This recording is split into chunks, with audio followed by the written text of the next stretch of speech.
오늘 우리에게 주시는 하나님의 말씀은 고린도전서 11장 17절에서 22절 그리고 30절에서 34절까지 말씀입니다. 이 계시의 말씀을 통해서 하나님의 음성 들으시기를 바랍니다. 내가 명하는 이 일에 너희를 칭찬하지 아니하나니 이는 너희의 모임이 유익이 못되고 도리어 해로움이라.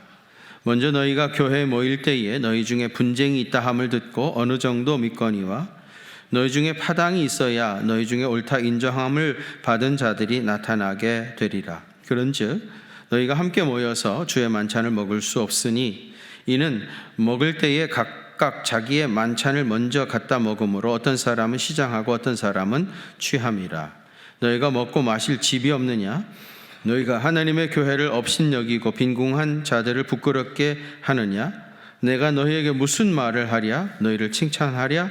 이것으로 칭찬하지 않노라. 30절입니다. 그러므로 너희 중에 약한 자와 병든 자가 많고 잠자는 자도 적지 아니하니 우리가 우리를 살폈으면 판단을 받지 아니하려니와 우리가 판단을 받는 것은 주께 징계를 받는 것이니 이는 우리로 세상과 함께 정죄함을 받지 않게 하려 하심이라.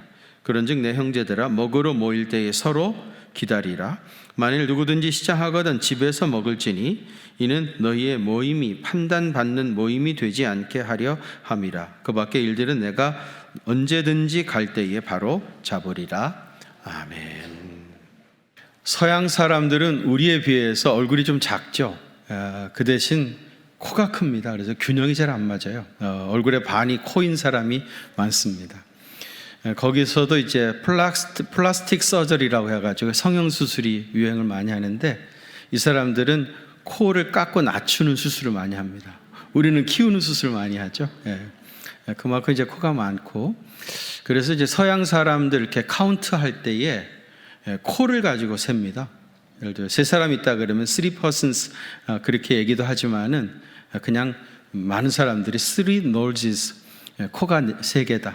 5 noses 그럽니다. 5명 모이면 5 noses 이렇게 얘기해요. 우리는 입 쪽이 발달한 사람이죠. 그래서 우리는 사람들을 셀 때 입을 셉니다. 너희 식구가 몇이냐 그러죠. 식구라는 게 무슨 뜻이에요? 밥 먹는 입이 몇 개냐 그런 얘기잖아요. 너희 나라 인구가 몇 명이냐 그러잖아요. 우리는 입을 셉니다. 확실히 우리는 입 쪽이 발달했어요. 그래서 그런지 이제 먹는 것도 음식 문화가 굉장히 발전을 했죠.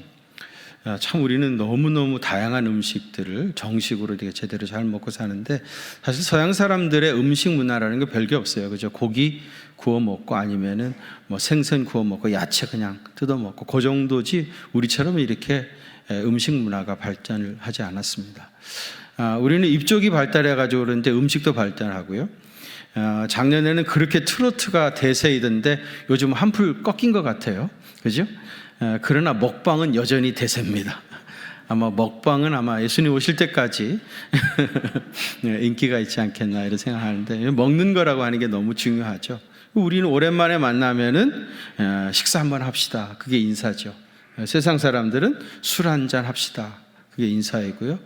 우리는 먹고 마시는 것을 굉장히 중요하게 생각을 했어요. 그리고 이제 일상적으로 우리가 먹는다라고 하는 말을 흔히 하는데요. 단순히 음식을 취식하는 게 아니라 이 먹는다라는 말을요. 굉장히 폭넓게 사용을 하고 있습니다. 예를 들어 가지고 무슨 얘기를 했을 때 그걸 이해하면 뭐라고 그래요? 알아먹었어 그러죠. 알아먹었어? 네, 알아먹었다니까? 네, 이해한 걸 알아먹었다 이제 그렇게 얘기하고요. 그 다음에 기억했던 거 잊어버리면 뭐라고 그러죠? 까먹었대요. 왜 거기다 먹었다는 말을 듣는지 까먹었다는 거예요. 잊어버렸다는 거. 그 다음에 시합에 나가가지고 금메달을 따면요. 엄마 나 먹었어 그러죠. 우승하고도 먹었다고 그러고요. 그 다음에 뭐 경리가 돈을 해 먹었다. 갯돈 띄어 먹고 도망쳤다. 뭐 이런 얘기 많이 하죠. 또 우리는 겁도 먹습니다. 겁 집어 먹었다 뭐 이러잖아요. 그리고 나이도 우리는 먹어요. 너 몇 살 먹었냐 그러잖아요. 몇 살 먹었냐 나이도 먹고요. 심지어 여름에 더위도 먹습니다. 그렇죠? 더위 먹었다 그러고요. 축구에서 한 골 먹었다, 두 골 먹었다 그런 얘기 많이 하고요. 사업이 잘 안 되면 뭐라고 그러죠? 말아먹었답니다. 그리고 목사님이 설교할 때 여러분들처럼 이렇게 반응이 좋으면은 설교가 잘 맥힌다. 반응이 없으면 안 맥힌다. 오늘 설교는 안 맥혔어. 그렇게 이제 얘기하면 참 이 먹힌다는 말이 굉장히 여러 가지 의미로 사용되어집니다. 동서양을 막론하고 먹는 것은 단순히 영양을 섭취하는 것 그 이상의 의미를 분명히 지니고 있습니다. 헬라 사람들은요, 에라노스라고 해가지고요, 어떤 모임을 할 때에 다 집에서 먹을 음식을 쌓고 옵니다. 그래서 이제 모임을 마치면은 쌓아온 음식을 다 풀어놓고 같이 음식을 먹으면서 이제 교제하고 삶을 나누는 그런 에라노스라고 하는 걸 했어요. 이거를 이제 초대교회가 그대로 배웠습니다. 받아들여 가지고요. 초대교회에서도 예배를 드리러 모일 때에 교인들이 다 음식을 싸갖고 왔어요. 그 애찬이라고 하는데, 아가페 밀, 애찬, 그런 말로 하는데요. 성찬하고는 다른 겁니다. 성찬에 대해서는 다음 주일날 제가 말씀을 드릴 것이고요. 애찬은 이제 교인들이 예배 드리러 올 때 음식을 싸갖고 와가지고 예배 마치면은 그거 다 한 자리에 풀어놓고 이제 교인들끼리 같이 나누어 먹는 것이 애찬이었습니다. 애찬이 처음에는 굉장히 좋은 시간이었고요. 교제도 할 수 있고 또 이제 삶도 나눌 수 있는 그런 아주 좋은 시간이었습니다. 지난 시간에도 말씀을 드렸습니다마는 복음 안에서 주인과 종, 그리고 헬라인과 유대인들, 그리고 남자와 여자가 그 엄청난 장벽이 무너졌잖아요.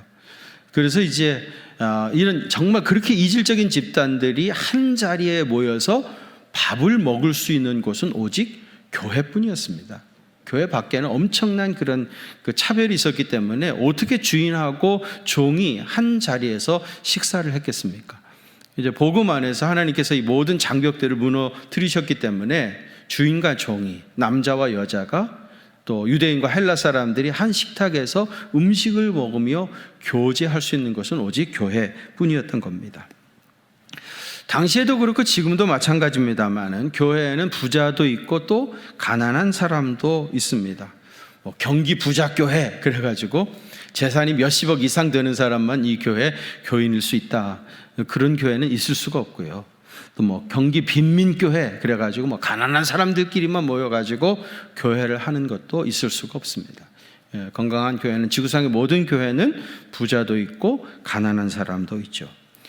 근데 여러분, 교회 올 때마다 이제 그 예배 마치고 먹을 음식을 준비해 온다고 했는데요. 부자들은 아무래도 좋고 귀한 음식, 이걸 많이 준비해 오겠죠.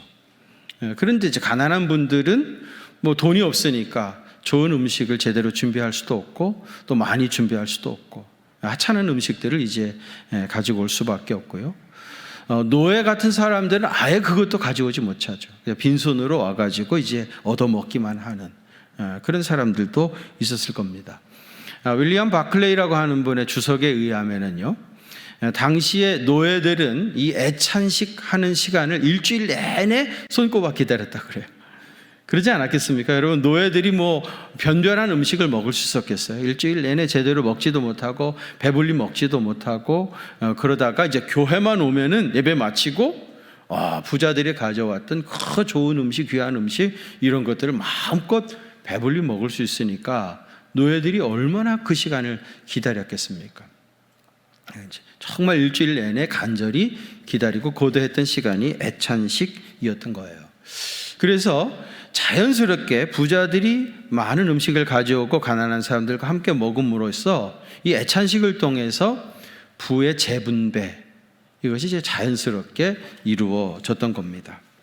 제가 이민교회 비교적 오래 하다가 왔는데요. 이민교회는 반드시 예배를 마치면은 점심 식사를 다 하고 갑니다. 점심 식사가 이민교회 교인들한테는 굉장히 중요해요. 왜냐하면은 사실 여러분, 우리는 이제 다 우리 한국 사람들끼리 모였기 때문에 우리 한국 사람들의 몸에서 나는 마늘 냄새, 우리가 김치 많이 먹기 때문에 마늘 냄새를 우리가 서로 잘 못 느껴요. 근데 이제 마늘을 잘 안 먹는 서양 사람들에게는 우리의 김치 냄새가 굉장히 역하다고 그래요. 굉장히 싫어합니다. 그래가지고 이제 김치가 아무리 먹고 싶어도 제대로 마음껏 못 먹어요. 먹으면 이제 냄새 나고 사람들이 싫어하고. 그런데 이제 주일날 교회 우리는 그래도 김치를 먹어야 속이 시원해지잖아요. 또 된장국 먹어야 되고. 그러니까 이제 한인교회에서는 주일날 아주 그냥 내놓고 김치찌개, 돼지고기 막 숭덩숭덩 썰어가지고 막 김치찌개 진하게 끓여 먹고 된장국 끓여 먹고요. 심지어는 이제 청국장, 완전히 화장실 냄새 나는 청국장까지 막 끓여가지고 먹어야 이렇게 속이 풀리고 좋거든요. 그러니까 이제 된장찌개, 청국장 먹고 싶어가지고 김치찌개 먹고 싶어가지고 교회 오시는 분들도 많아요. 그래가지고 이민교회는 점심밥이 맛있는 교회가 부흥합니다. 확실한 부흥의 비결은 점심밥을 맛있게 해줘야 부흥을 하고요. 그리고 이제 하다 보면 이제 김치 같은 거 많이 남잖아요.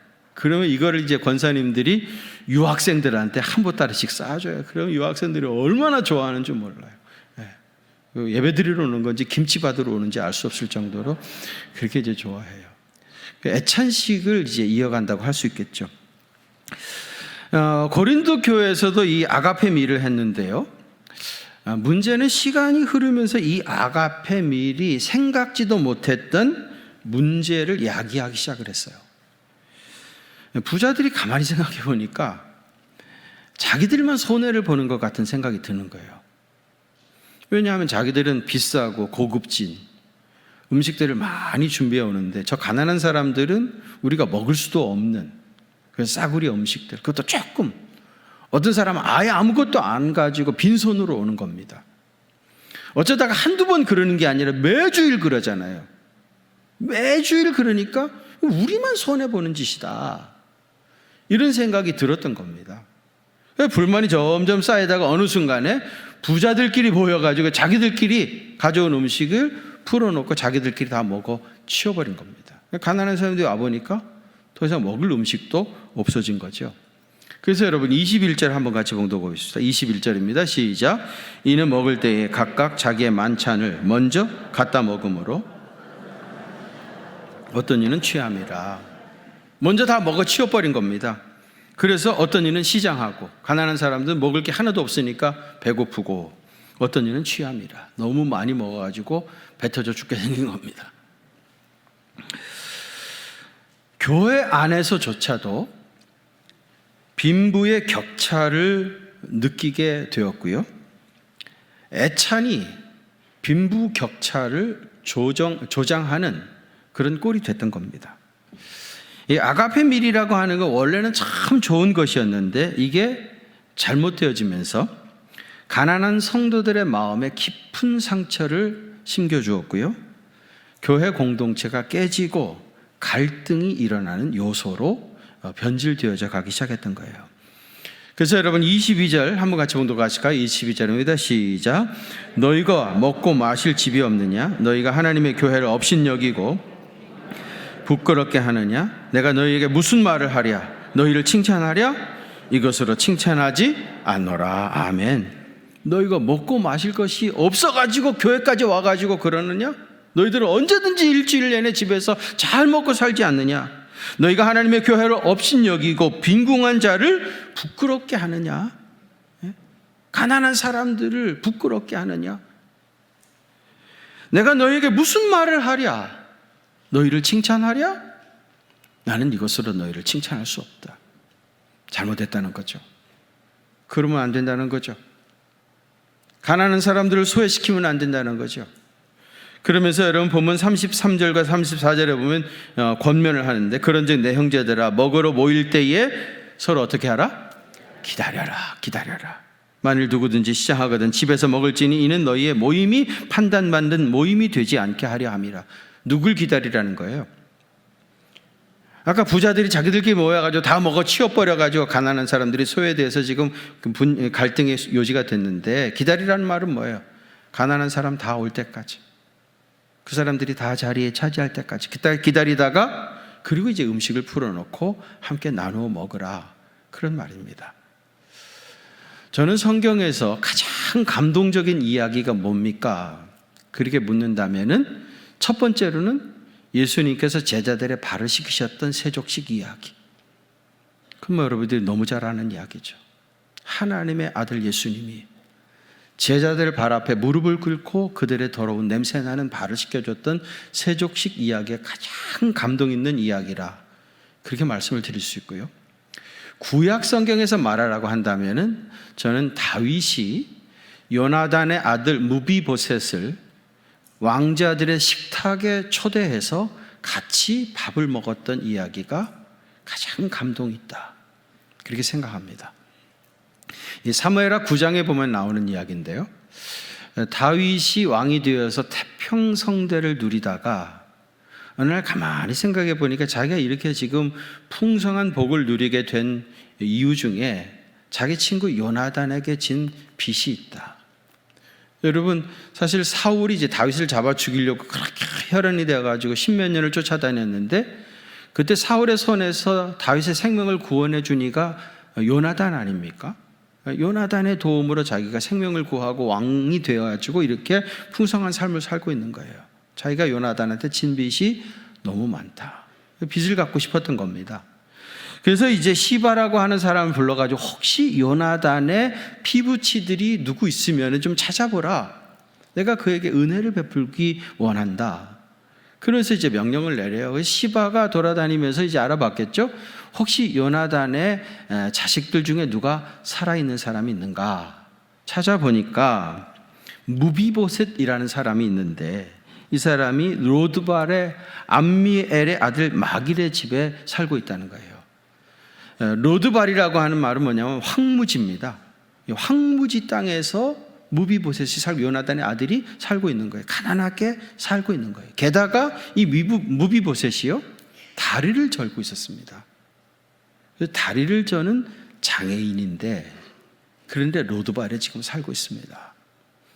그 말은 뭐냐면은 당시에 장애인들은요, 장애를 가진 사람은 왕에게 나아갈 수가 없어요. 왕실에 장애를 가진 사람을 드릴 수가 없습니다. 그러니까 있긴 하지만은 장애인이니까 그를 왕실로 초청할 수 없습니다.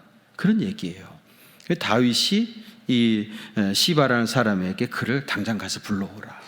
그래가지고 이제 이 무비보셋을 다윗이 자기 왕실로 데려오면서 자기 아들들 다 불러가지고 이제 식사 자리를 마련한 겁니다. 무비보셋이 이제 다리를 쩔뚝쩔뚝 걸면서 다윗 앞에 섰습니다. 그리고 무비보셋이 다윗에게 했던 첫 마디 말이 뭐냐면은, 왕이여, 주께서 죽은 개와 같은 나를 긍휼히 여기시나이다. 자기 자신은 죽은 개와 같은 존재라는 거예요. 왕 앞에 나올 수 없는, 왕실에 들어설 수 없는 그런 장애를 가진 사람이고 황무지 로드발에서 살고 있는 버려진 인생인데 왕이 나한테 큰 은혜를 베풀어 주신다고 그렇게 고백을 해요. 다윗이 그 이야기를 듣고 자기 아들들에게, 다윗의 여러 왕자들이 지금 쭉 앉아 있는데 이 무비보셋은 요나단의 아들이지만은 나의 아들이나 마찬가지다.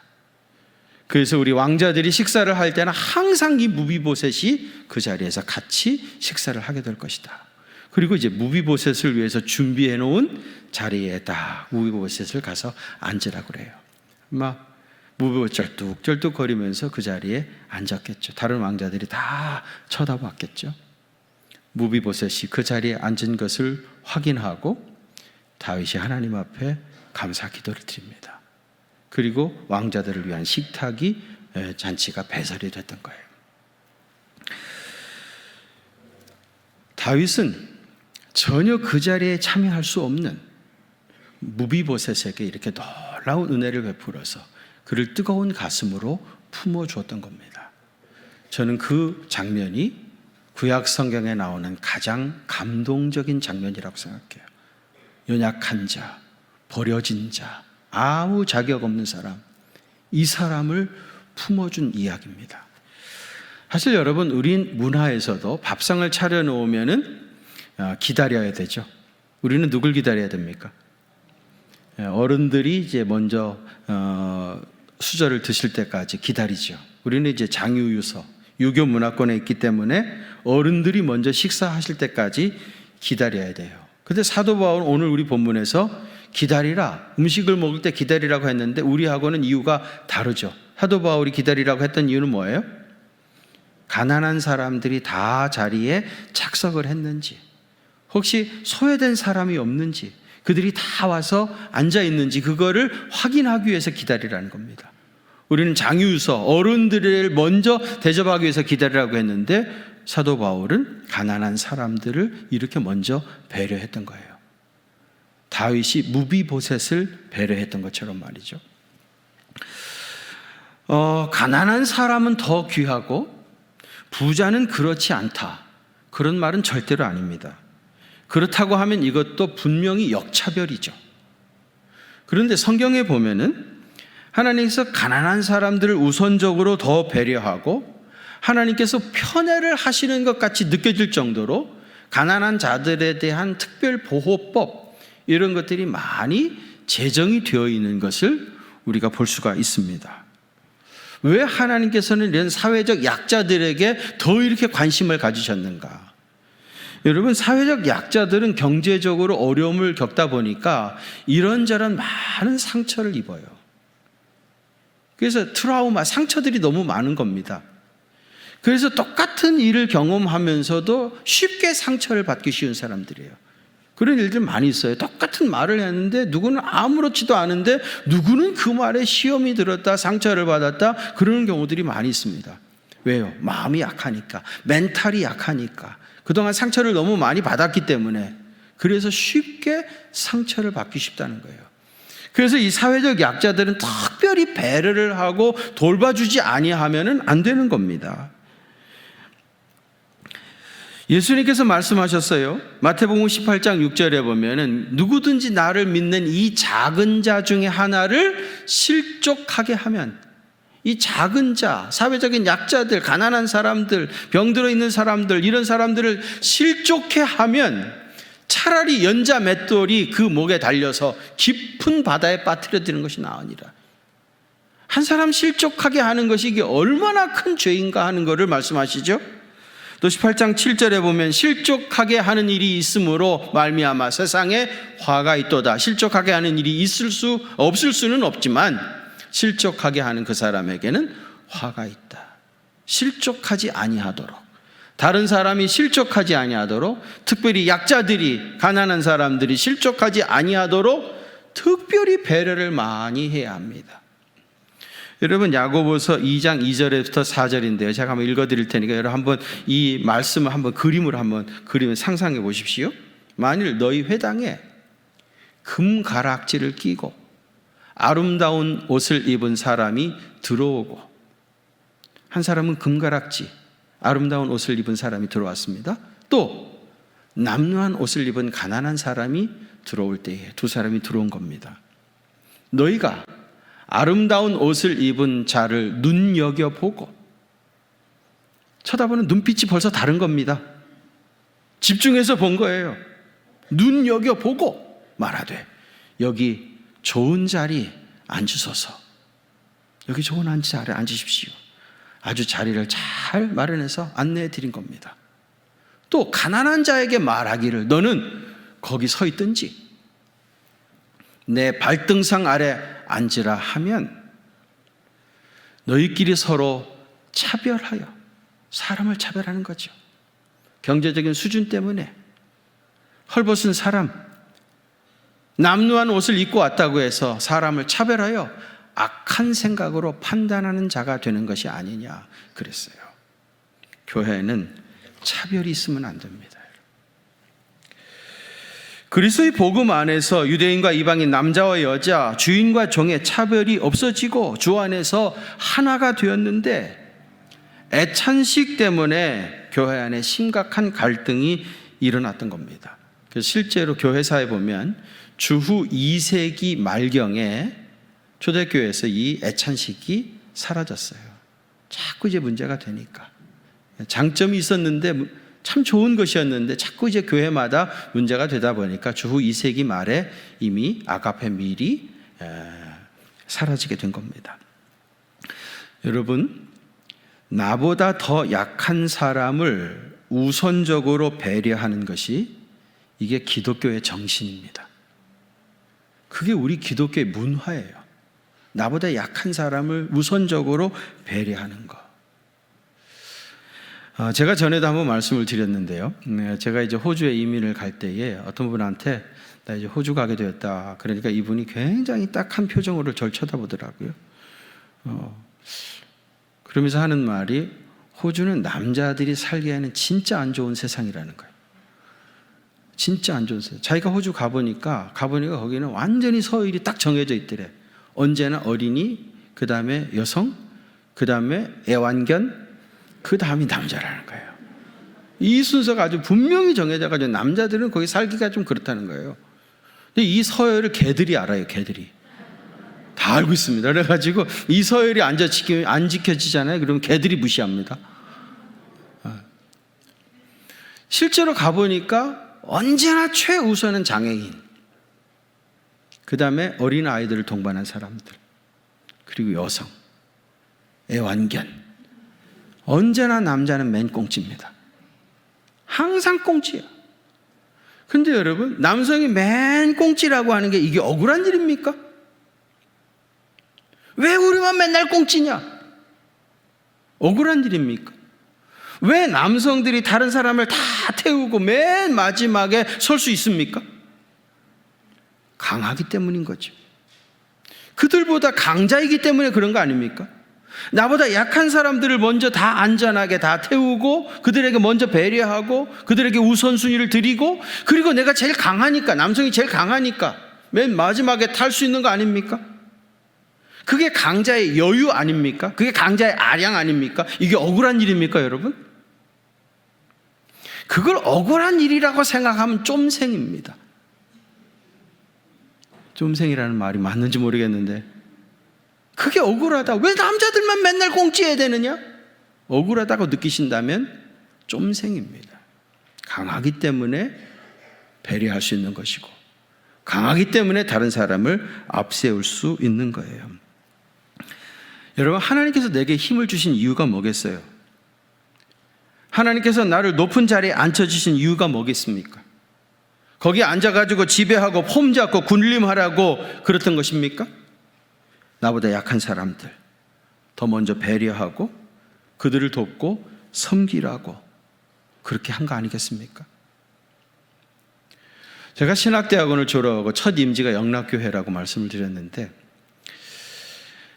그때 당시에 이제 제가 우리 동기가 9명입니다. 한 해 9명씩 신학대학을 졸업하고 이제 영락교회 전도사로 부임해 가는데, 그때는 이제 이렇게 지금처럼 컴퓨터를 많이 쓰는 시대가 아니어가지고요, 컴퓨터를 잘 사용할 줄 몰랐습니다. 근데 이제 그 교회는 일찍부터 전산화를 해가지고요, 뭐 신방을 갔다 오거나 뭐 무슨 자료를 뽑으려고 하면 전산 시스템에 접근해가지고 그걸 이제 사용을 해야 되기 때문에 한 일주일 정도 전산 실장이 나와가지고 우리 9명 놓고 컴퓨터, 기본적인 컴퓨터 교육을 시키고 그 다음에 이제 사용하는 법 이런 것들을 다 가르칩니다.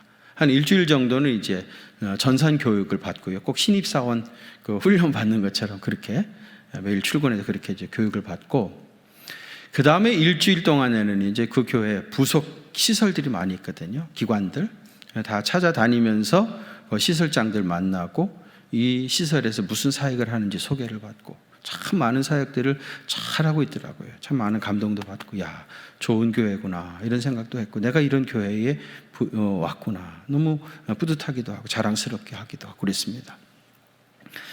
그리고 이제 다 돌아다니면서 맨 마지막에 하는 게 뭐냐면요, 거기 이제 목사님들이 많잖아요. 부목사님들이. 그 중에서 이제 서열 제일 높은 5명 사무실에 일일이 찾아다니며 쭉 써가지고 이번에 새로 온 전도사들입니다, 이게 이제 선배 목사님들한테 인사를 해요. 제일 고참 5분 목사님들한테. 그런데 이분들이 말입니다, 한결같이 똑같은 얘기를 해요. 무슨 얘기를 하냐면, 전도사님들, 우리 영락교회는 짬밥순입니다. 짬밥순이래. 선배들한테 잘하세요. 선배들 치받지 마시고 선배들한테 잘하십시오. 5명 중에 한 분만 그렇게 얘기한 게 아니라요, 다 똑같았어. 내가 그날 밤 얼마나 실망을 했는지 몰라요. 이제 신학대학원 졸업하고 첫 임지입니다. 그거 이제 막 그 순수한 마음으로 목회를 시작하려고 하는 그 새까만 후배들한테 우리 교회는 짬밥수민이니까 선배들 말 잘 들으라고. 뭐 교역자가 많다 보니까 뭐 무질서하면 안 되기도 하겠죠. 그런 이유도 있었겠죠. 그러나 그 말밖에 할 게 없었겠습니까?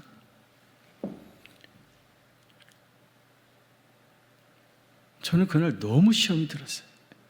선배 목사님이라는 분들의 생각이 그것뿐인가?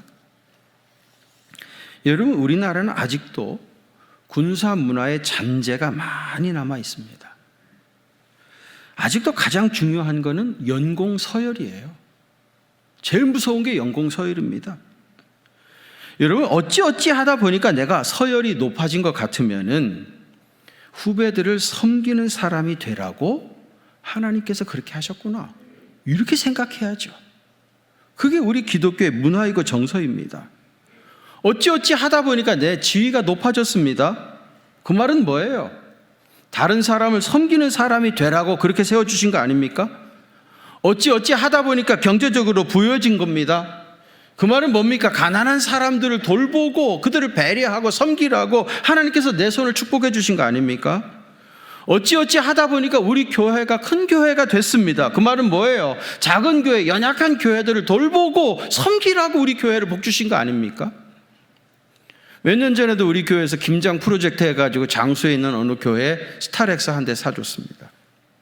얼마 전에도 저 전라도에 있는 진월교회라고 하는 교회, 지난 주간에 우리가 차를 스타렉스 하나 갖다 우리 장로님들이 가서 전달하고 왔어요.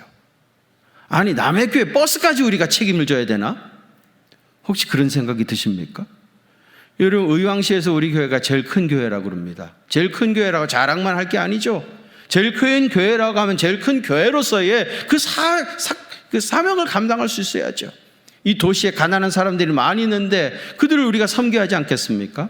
작년에도 우리가 의왕시에 김치 10kg짜리 250박스 기증했습니다. 이번에도 11월 말에 가서 또 기증할 겁니다.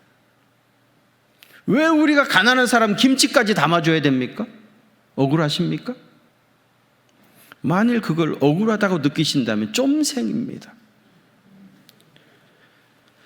저는 이런 상상을 해봤어요. 만일에 고린도 교회 부자들이 말이죠, 자기들이 싸운 음식, 이거를 노예들, 가난한 분들이 너무 맛있게 먹는 거예요.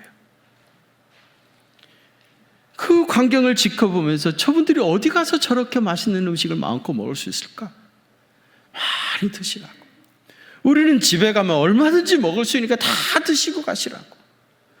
그리고 칭찬하고 좋아했으면 얼마나 그 분위기가 훈훈하고 좋았겠어요. 그게 억울하답니다. 손해보는 것 같답니다. 그래서 결국 그 좋은 문화였던 아가페 밀이 사라지고 말았던 거예요. 쫌생이 되지 마십시오. 부자면 부자답게, 선배면 선배답게, 지위가 높으면 높은 사람답게 다른 사람을 배려하고 앞세우고 섬겨주고 사랑으로 섬기고 그렇게 하라고 하나님께서 우리를 세우신 거예요. 우리 교회의 문화는 섬김의 문화입니다. 절대로 군림하고 우쭐거리고 높아지는 문화가 아닙니다. 그래서 여러분, 우리 교회 교인들이 그동안에도 잘 서로를 정말 낮은 자리에서 서로를 아끼고 사랑하고 봉사하고 섬기고, 그래서 이런 좋은 분위기가 된 거예요. 그런데 누구라도 혼자 한 사람이라도 말이죠, 마치 자기가 뭐라도 된 것처럼 우쭐거리기 시작하면은 순식간에 고린도 교회가 어려움을 겪었던 것처럼 그렇게 되어집니다. 더 낮아져야 됩니다. 더 겸손해야 됩니다. 더 다른 사람을 위해서 봉사하는 그런 사람이 되어야 더 건강한 교회가 되고, 그래야 내가 나 자신도 행복해져요. 나 자신도 행복해집니다. 혹시 여러분 마음이 힘드신 분 계십니까? 왜 힘든 줄 아십니까? 내 마음이 높은 데 있기 때문에 그래요. 가장 낮은 곳에 내 마음이 있으면, 섬기는 자로 살아가면 주님이 주시는 마음의 평강이 임합니다. 그런 은혜가 임하시기를 축원합니다. 거룩하신 아버지 하나님, 고린도 교회의 아가페 밀이 결국은 많은 문제를 야기했다가 역사상 사라질 수밖에 없었던 이 슬픈 이야기를 오늘 우리가 묵상했습니다. 주님이 우리의 손에 힘을 주심은 나보다 연약한 사람들을 섬기라고 우리를 그렇게 축복하셨다고 하는 그 분명한 이유를 알게 하시고 이 사명 잘 감당해가는, 그래서 우리 모두가 함께 정말 행복하고 건강한 공동체를 만들어가는 그런 교회, 그런 가정, 그런 세상 이루어갈 수 있도록 은혜 더해 주옵소서. 이제는 우리 구주 예수 그리스도의 그 크신 은혜와 하나님 우리 아버지의 무한하신 사랑하심과 성령님의 위로하심과 교통하심이 우리 경기중앙교회 사랑하는 성도들과 또 저들의 가정과 그 생업의 현장들 위에 이제로부터 영원토록 함께 계시옵기를 간절히 축원하옵나이다. 아멘.